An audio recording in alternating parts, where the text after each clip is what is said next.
Sindicic here. Welcome to Idiom of the Day.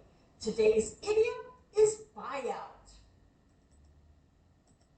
Buyout is to buy someone's share of a business. Let me give you some examples. The buyout resulted in higher stock prices.